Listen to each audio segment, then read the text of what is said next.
श्रीमद् भगवत गीता का 17वां अध्याय है श्रद्धा त्रय विभाग योग। इस अध्याय में इस विषय पर भगवान श्री कृष्ण गहराई से विस्तार से चर्चा करते हैं।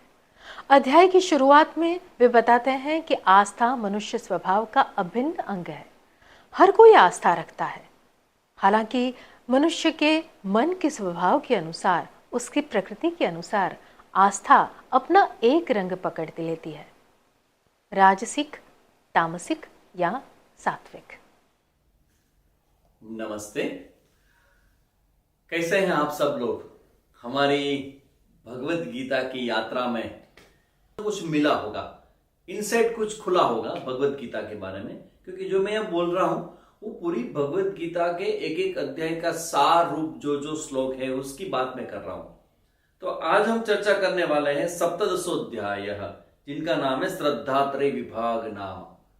इस श्रद्धा, भगवान ने इतने अच्छे अच्छे टॉपिक को टच किया है, तो हमें लगता है कि रियल में हमारे जीवन के अंदर, हमारे मन के अंदर उठती हुई जितनी भी हमारी इच्छाएं हैं, हमारा ये नेचर है, जो कुछ भी आप कह लें, वो पूरे के पूरे हमारे स्वभाव को भगवान ने अपनी चर्चा में लिया है।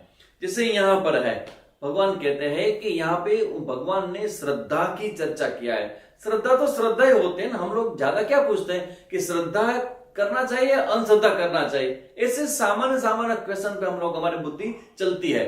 भगवान कहते हैं कि भाई ये जो श्रद्धा होती है ना, वो भी 3 प्रकार की होती है।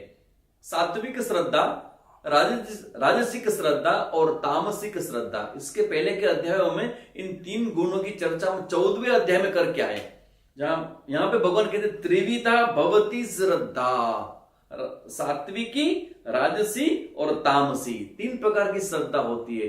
श्रद्धा का मतलब होता है पर्सन, व्यक्ति। श्रद्धा शब्द श्रद्ध प्लस धा 2 शब्दों से बना हुआ है, 2 वर्ड से बना हुआ है। श्रद्ध प्लस धा। श्रद्ध का मतलब है सत्य, सत्य का मतलब जो सत्य है, सत्य को जो धारण करती है वो है श्रद्धा।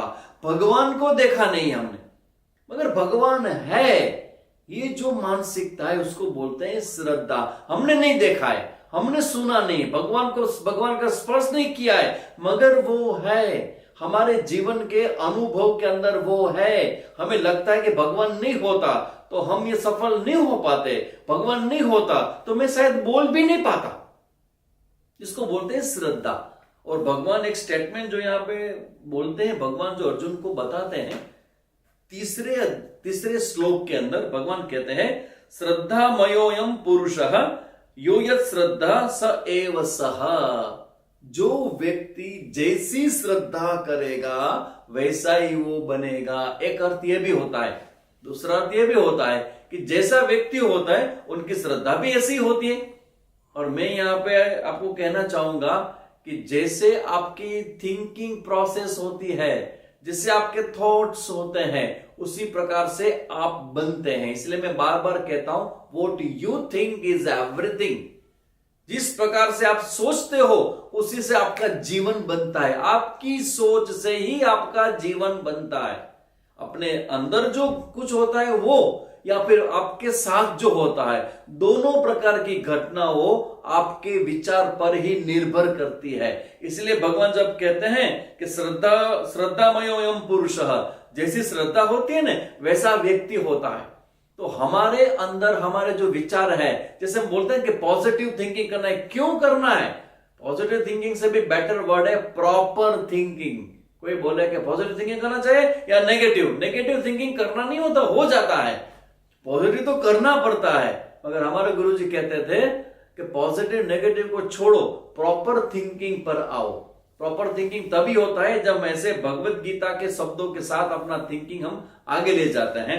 तो भगवान कहते हैं कि जिसके अंदर जैसे श्रद्धा होती है वैसा ही वो व्यक्ति बन जाता है। और फिर भगवान ने आगे जाके इस 18वें अध्याय में 700 श्लोक के अंदर भगवान ने हमारा भोजन कैसा होना चाहिए उनकी भी चर्चा की गई है।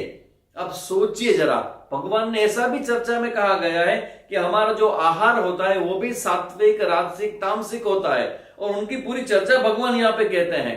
और इसके आगे जाके भगवान कहते हैं कि हमारे अंदर जो भी हम जो तप करते हैं, हम दान करते हैं, सारे के सारे वस्तुओं को 3 विभाग में बांट सकते हैं, या तो वो सात्विक है, या वह राजसिक है, या फिर तामसिक है। तो भगवान कहते हैं कि जो हमारे जीवन के अंदर हम यज्ञ करते हैं, यज्ञ भी बहुत सारे होते हैं। भगवान ने कई अगले इसके पहले चैप्टरों में बताया गया है कि यज्ञ कितने कितने होते हैं। उन्हें भगवान यहाँ पे कहते हैं कि यज्ञ भी 3 प्रकार के होते हैं, सात्विक, राजसिक, तामसिक। जो यज्ञ अफलाकांक्षी भी ही, सात्विक यज्ञ इसी को बोलते हैं जहां पे फल की आसक्ति या कामना नहीं है। तो यज्ञ क्यों करें? अरे सिर्फ भगवान की प्रसन्नता के लिए भी तो यज्ञ हो सकता है। भगवान के दर्शन के लिए जब आप द्वारका जाते हो तो मन में अपनी इच्छा लेके जाते हो कि अगर ऐसा मैं भगवान के पास ऐसे मांगूंगा और मेरी इच्छा भगवान पूरी करे, ये भावना के साथ जाते हो। और कभी कभी ऐसे भी वक्त होते हैं जो उच्च कक्षा के होते हैं, वो सिर्फ दर्शन करने के लिए जाते हैं। भगवान से बोलते हैं कि तुझसे मांगने के लिए नहीं आया हूं, मैं तो तेरा दर्शन करने के लिए आया हूं। उसी प्रकार से यहां भगवान कहते हैं कि यज्ञ जो करते हैं उसके अंदर फल की आकांक्षा, आपकी जो आसक्ति है, अगर छोड़ के वो यज्ञ मेरा कर्तव्य है यज्ञ करना। हर गृहस्थी को और ब्रह्मचारी को जो बढ़ रहे हैं उनको यज्ञ करना चाहिए। उस भावना से अगर यज्ञ करता है तो समझ लेना कि वो सात्विक है। फिर राजसिक तामसिक यज्ञ कैसे होते हैं? विधिहीनम असृष्टान्नम, अगर शास्त्रों के दिखाए हुए मार्ग में जो विधि बताया गया है उसके मुताबिक आप यज्ञ नहीं कर रहे हो, मंत्रहीनम, मंत्र गलत तरीके से पढ़ रहे हो, और अदक्षिणाम, दक्षिणा नहीं देते हो।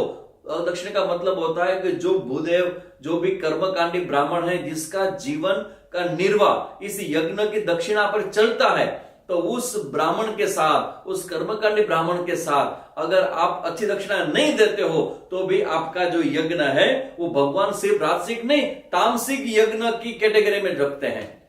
अगर आपने दक्षिणा नहीं दिया का मतलब दक्षिणा दिया, कितना दिया? बहुत कम दिया।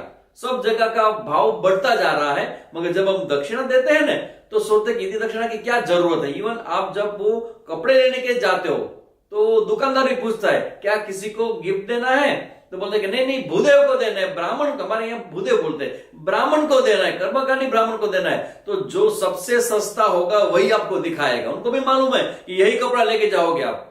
तो भगवान बोलते हैं अगर ऐसे आपने यज्ञ कर रहे हो तो वो यज्ञ तामसिक यज्ञ में आ जाएगा। और श्रद्धा विरहितम, श्रद्धा नहीं ठीक है किसने कहा है मैंने कर दिया, हाँ मेरा काम हो गया, नहीं नहीं नहीं, वो भी यज्ञ तामसिक कहा जाएगा। फिर तप की बारी आती है, तप भी 3 प्रकार के होते हैं। कौन कौन से तप? सात्विक तप। किसको बोलते सात्विक तप?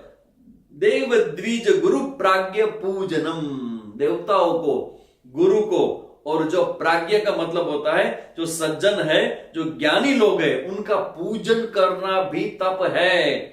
फिर बोलते हैं शौचम आर्जवम, शौच का मतलब होता है पवित्रता, पवित्र रहना और हमारे आसपास के वातावरण को पवित्र रखना, यह भी तप है। और आर्जवम यानी सरलता, सरल स्वभाव वाला भी भगवान इनको तप की कैटेगरी में रखते हैं। ब्रह्मचर्यम, जो ब्रह्मचर्य का मतलब है ब्रह्मणि चरितुम शीलम, शीलम का मतलब स्वभाव, ब्रह्मणि का मतलब होता है शास्त्र। तो शास्त्र अध्ययन करने का जिनका स्वभाव है उनको हम ब्रह्मचारी बोलते हैं। तो ये ब्रह्मचर्य करना, और ये सारे क्या है? भगवान कहते हैं शारीरम तप उच्यते, फिजिकल शरीर से होने वाले तप है। फिर वांग्मय तप भी बोलते हैं भगवान, हमारी वाणी भी तप है। कौन सी वाणी? कैसे बोले? अनुद्वेग करम वाक्यम सत्यम प्रियम हितम च यत्, अनुद्वेग करम, हमारी वाणी से अगर किसी का हर्ट होता है, किसी को दुख होता है, किसी को कुछ प्रॉब्लम होता है, जीवन में दुख होता है, तो वो वाणी हमें नहीं बोलना चाहिए, क्योंकि वाणी भी हमारा कर्म बन जाती है। इसलिए बोलने में बहुत ही हमें जागृति रखना है, बहुत अलर्ट रहना है। तो भगवान कहते हैं अनुद्वेग करम वाक्यम, सत्यम तो बोलना ही है, सच्चाई बोलना है। भगवान कहते हैं सत्यम, मगर सिर्फ सत्यम नहीं, आप बोलते हो प्रियम भी होना चाहिए, मतलब सुनने वाले को अच्छा लगे और उनका हित है। ये 3 कंडीशन के साथ जब बोलते हो ना तभी आपकी वाणी सत्य मानी जाती है। और स्वाध्याय अभ्यसनम चय वांगमयी तप उच्यते, उसको वाणी का तप कहते हैं। और फिर मानसिक स्तर पे अगर आप मन प्रसाद सौम्यतम, आपका मन प्रसन्न है, वो भी हमारी प्रसन्नता भी भगवान की भक्ति है। तो यहां पे कहते हैं कि आपका मन सौम्य है, मन शांत है और मौन में रहते हो और आत्म विनिग्रह मतलब आप संयम करते हो मन से, तो बोलते हैं कि वो सब मानस तप है। और फिर इसके बाद राजस तामस तप की भी चर्चा की गई है। इसको आगे चलते हैं, 20वें श्लोक में कहते हैं कि दान क्या होता है। दातव्यम इति दानम, किसी को देना ही दान है। भगवान कहते हैं वो भी सात्विक राजसिक तामसिक होता है। वो कौन सा सात्विक दान किसे कहते हैं? भगवान कहते हैं कि दीयते अनुपकारिणे, जिस दान से हम रिस्पॉन्स की अपेक्षा न रखे, देने के लिए ही देते हैं, इसको हम सात्विक दान बोलते हैं। मगर हम लोग क्या करते हैं कि दान भी देते हैं ना, तो वो न्यूज़पेपर में फोटो आया कि नहीं आया उसकी चर्चा पहले करते हैं, हमारा नाम आया कि नहीं उसकी चर्चा पहले करते हैं। भगवान कहते हैं वो भी दान है, मगर श्रेष्ठ दान, सात्विक का मतलब श्रेष्ठ दान कौन सा है? जहां पे देश काल की और पात्रता के चिंतन करके ध्यान में रख के आप किसी को देते हो, देने के बाद आप कुछ भी वापस लेने का मन नहीं रखते हो, तभी आपका दान सात्विक माना जाएगा। और इस प्रकार से दान की चर्चा करते हैं। और लास्ट में जो भगवान यहाँ 16वें अध्याय में जो कहते हैं ना, अश्रद्धया हुतम दत्तम तपस्तप्तम कृतम चयत, आप अगर श्रद्धा अश्रद्धा से अगर आप यज्ञ करते हो, दान करते हो, तप करते हो, तो भगवान बोलते हैं उसका कोई फल नहीं मिलेगा।